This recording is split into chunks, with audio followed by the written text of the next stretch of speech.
brought to you by V-Guard. રૂપાલાનો વિરોધ કરી રહ્યા હતા, પરંતુ હવે ધીરે ધીરે આ વિરોધ ભાજપના વિરોધમાં પરિવર્તિત થઈ રહ્યો છે.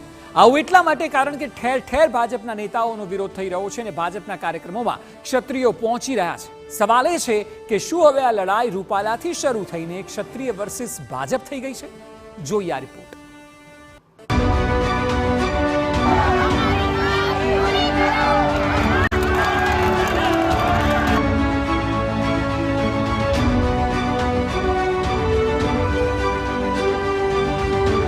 રાજપૂતોનો વિરોધ આટલા બધા દિવસથી ચાલી રહ્યો છે.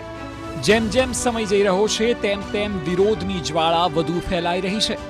રાજ્યના ખૂણે ખૂણે ક્ષત્રિય સમાજના લોકો રૂપાલાની વિરુદ્ધ આક્રોશ વ્યક્ત કરી રહ્યા છે. કોઈ પણ ભોગે રાજપૂતો રૂપાલાની ઉમેદવારીને રદ કરવાની માંગ પર અડગ છે. ત્યારે ભારતીય જનતા પાર્ટી ક્ષત્રિયોના મામલે જરા પણ મચક નથી આપી રહી. અને એટલે આ વિરોધમાં એક અલગ બાબત ઉડીને આંખે વળગે તેવી સામે આવી છે. રાજ્યભરમાં હવે ભાજપનો પ્રચંડ વિરોધ ક્ષત્રિયો કરી રહ્યા છે. જી હા, રાજપૂતોમાં વધતી આગ. હવે રૂપાલા નહીં, ભાજપનો વિરોધ. ક્ષત્રિય વર્સિસ ભાજપ થઈ રહેલી લડાઈ.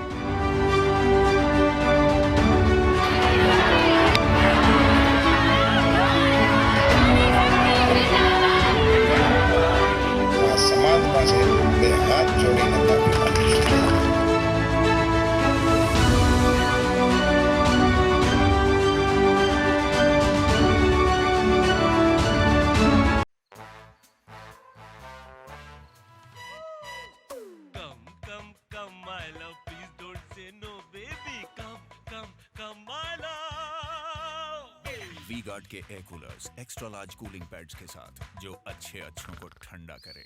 V-Guard air coolers, long lasting cooling. જી હા, આપે બરાબર સાંભળ્યું. આ લડાઈની જ્યારે શરૂઆત થઈ ત્યારે ભાજપ તુજસે બેર નહીં, રૂપાલા તેરી ખેર નહીં, આવા સ્લોગન જોવા મળતા હતા. પરંતુ હવે ધીરે ધીરે સ્થિતિ બદલાઈ રહી છે. રાજપૂતોને હતું કે ભાજપ તેમની માંગને આજે નહીં તો કાલે સ્વીકારી લેશે અને સમય જતા રૂપાલાને બદલવામાં પણ આવશે.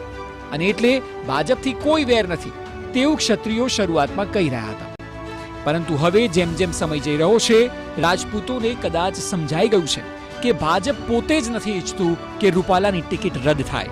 અને એટલે હવે એવું લાગી રહ્યું છે કે રૂપાલાથી શરૂ થયેલી આ રાજકીય લડાઈ છેક ભાજપ સુધી પહોંચી ગઈ છે. આપ આ 5 દ્રશ્યોને એક સાથે જોશો તો અમે જે વાત કરી રહ્યા છીએ તે આપને સમજાઈ જશે. આ 5 દ્રશ્યોમાં આપને રૂપાલાની સાથે સાથે ભાજપનો પણ વિરોધ દેખાઈ જશે. સુરતના માંગરોળમાં લીંબાડા ગામે સૂત્રોચ્ચાર સાથે વિરોધ કરી રહેલા લોકોએ ભાજપ માટે ગામમાં પ્રવેશબંધી જાહેર કરી નાખી છે. તો ભાવનગરમાં પણ ટોપ 3 સર્કલે ક્ષત્રાણીઓએ રોડ પર ચક્કાજામ કરીને ભારતીય જનતા પાર્ટીનો પ્રચંડ વિરોધ કર્યો હતો. ખંભાળિયામાં ભાજપના કાર્યાલય દ્વારકેશ કમલમનું ઉદ્ઘાટન હતું. આ પ્રસંગે જામનગરના સાંસદ પૂનમ માડમ પણ ઉપસ્થિત હતા અને પાટીલના હાથે ઉદ્ઘાટન થવાનું હતું. રાજપૂત સમાજના લોકોને આ વાતની જાણ થતાની સાથે જ મોટી સંખ્યામાં રાજપૂત યુવાનો સ્થળ પર પહોંચી ગયા હતા અને ત્યાં પાટીલનો બરાબર વિરોધ કર્યો હતો. તેઓએ કાળા વાવટા પણ બતાવ્યા હતા. આ તરફ વડોદરાના ડભોઈ તાલુકાના વધુ 2 ગામ ખાનપુર અને માનવામાં પણ ભાજપના નેતાઓના પ્રવેશ પર પ્રતિબંધ મૂકતા બેનર પણ લગાવવામાં આવ્યા હતા. તો મહેસાણાના જૂની સેઢાવીમાં પણ ભાજપ નેતાઓ માટે પ્રવેશબંધીના બેનરો લાગ્યા છે. આ તમામ બાબતો ભાજપ માટે લોકસભા માટે એક મોટો પડકાર બની શકે છે.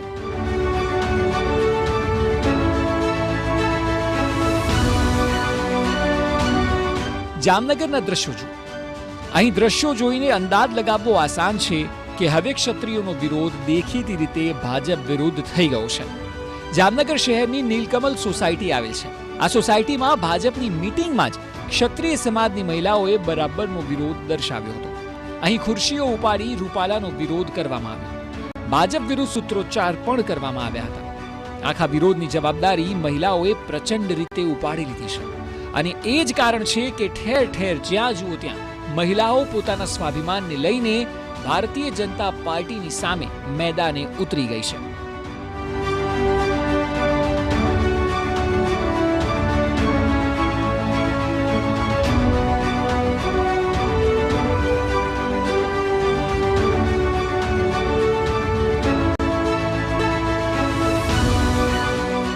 આ તરફ વિરમગામના ધારાસભ્ય હાર્દિક પટેલનો વિરમગામમાં જ વિરોધ જોવા મળ્યો હતો. અહીંના જખવાડામાં ક્ષત્રિય સમાજે ધારાસભ્ય હાર્દિક પટેલનો વિરોધ કર્યો અને પરસોત્તમ રૂપાલા વિરુદ્ધ સૂત્રોચ્ચાર પણ કર્યા હતા.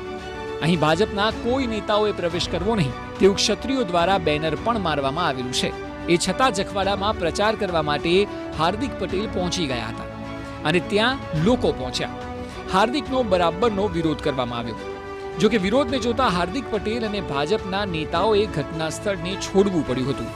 પોલીસનો કાફલો ત્યાં હાજર હતો અને એટલે હાર્દિકને સ્થળ છોડવામાં કોઈ તકલીફ નહોતી જોવા મળી. જો કે હાર્દિકે જ્યારે TV9 સાથે વાતચીત કરી ત્યારે તેઓએ કહ્યું કે આવનારા સમયમાં સમાજ તેમને વિશ્વાસ છે કે રૂપાલાને માફ કરી જ દેશે. કોઈ પણ રાજકારણની અંદર ઘણીવાર આપ ભાષણ કરતા હોય તો નાના મોટા એવા ઉચ્ચારણ થઈ જતા હોય જેના કારણે કોઈ સમાજની આહત દુઃખ થાય. પુરુષોત્તમ રૂપાલા સાહેબ ગુજરાતી ભાષાના ખૂબ વિદ્વાન માણસ છે. એમના ભાષણો સાંભળવા લોકોની ભીડ એકઠી થતી હોય છે. પહેલી વાર એવી ભૂલ થઈ છે એમનાથી અને એમને એ ભૂલને મોટા વ્યક્તિ તરીકે, એક સામાજિક રાજકીય વ્યક્તિ તરીકે અને સમજદાર વ્યક્તિ તરીકે એમને જાહેરમાં 3 વખત માફી માગી કે ભાઈ મારાથી કોઈ ભૂલ થઈ હોય ને પુરુષોત્તમ રૂપાલા સાહેબે કીધું મારાથી કોઈ ભૂલ થઈ હોય તો હું વ્યક્તિગત રીતે સમાજની માફી માગું છું. અને ક્ષત્રિય સમાજે મોટા હૃદયથી, મોટું દિલ રાખીને રૂપાલા સાહેબને માફી પણ આપવી જોઈએ. આ વાત બહુ ક્લિયર છે. પણ છતાં પણ કોઈને એવું લાગતું હોય કે ના ભાઈ એમને ખોટું જ કર્યું છે, એમને માફી માગી છે તો અમને સંતોષ નથી. પણ મને ભરોસો છે કે આવનારા દિવસમાં ક્ષત્રિય સમાજ મોટું મન રાખીને રૂપાલા સાહેબને માફ પણ કરશે.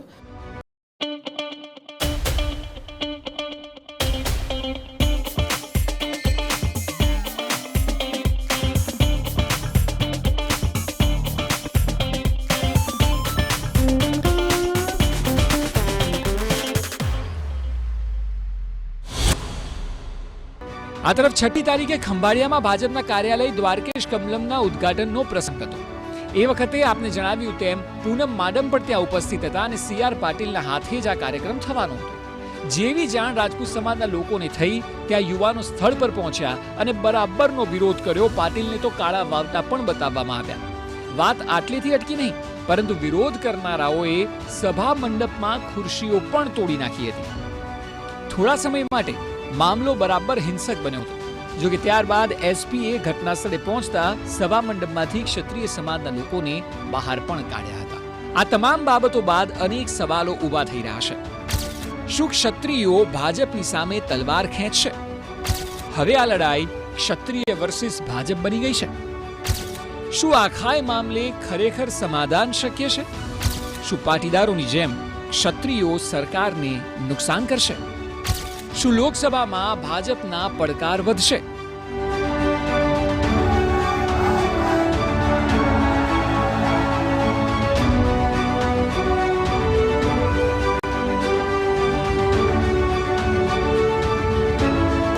તમામ સવાલો એટલા માટે કારણ કે હવે ભાજપનો વિરોધ શરૂ થઈ ગયો છે. ભાજપ બરાબરનું ફસાયું છે. જો રૂપાલાને બદલે તો પાટીદારો નારાજ થાય અને જો ન બદલે તો ક્ષત્રિયો નારાજ છે અને રહેશે. આ સ્થિતિ હવે પાર્ટી માટે કપરા ચઢાણ સમાન સાબિત થઈ રહી છે. ક્ષત્રિય આંદોલનના સૂર ભલે બદલાયા હોય, રાજવી પરિવારોના સૂર નરમ થયા છે, તો બીજી તરફ ક્ષત્રિય સમાજની સમિતિ છે તેણે આકરા પાણીએ વલણ ચાલુ રાખ્યું છે. પરંતુ આ તમામ બદલાયેલા સૂરની વચ્ચે પણ ભાજપ માટે જાણે સમસ્યા અકબંધ જ રહી છે. વર્તમાન સ્થિતિની વાત કરવામાં આવે તો ભાજપ માટે હવે ક્ષત્રિય આંદોલન એ ગળામાં ભરાયેલા હાડકા જેવું થઈ ગયું છે. જ્યાં પુરુષોત્તમ રૂપાલાને બદલવાની વાત કરવામાં આવે છે તો પાટીદાર સમાજ છે તે ભાજપના વિરુદ્ધમાં થઈ રહ્યું છે. અને જો પુરુષોત્તમ રૂપાલાને કન્ટિન્યુ કરવાની વાત આવી રહી છે તો આ જ ક્ષત્રિય સમાજનું જે આંદોલન છે તે ન માત્ર ગુજરાત પરંતુ દેશના અલગ અલગ રાજ્યોમાં આગળ વધારવાની ચીમકી છે તે આપી રહ્યું છે. પાટીદાર આંદોલનમાં જે પ્રકારનો ઘાટ સર્જાયો હતો, ભાજપના નેતાઓના બહિષ્કાર થતા હતા, અનેક જગ્યા ઉપર વિરોધ થતા હતા, એ જ પ્રકારની પરિસ્થિતિ હવે ગુજરાતમાં ક્ષત્રિય આંદોલનમાં પણ જોવા મળી રહી છે. નેતાઓનો બહિષ્કારની વાત હોય કે પછી વિરોધની વાત હોય એ યથાવત રહી રહી છે. અને તમામની વચ્ચે વડાપ્રધાન જ્યારે ગુજરાતની મુલાકાતે આવી રહ્યા છે ત્યારે કોઈ પણ સંજોગોમાં આ આંદોલનની આગ શમે તેવું લાગતું નથી. અને એ જ કારણ છે કે હાલ ભાજપના નેતાઓ પણ આખરે ચિંતામાં છે કે કરે તો ક્યાં કરે. કેમેરામેન ઇમરાન સાથે કિંજલ મિશ્રા, TV9 અમદાવાદ.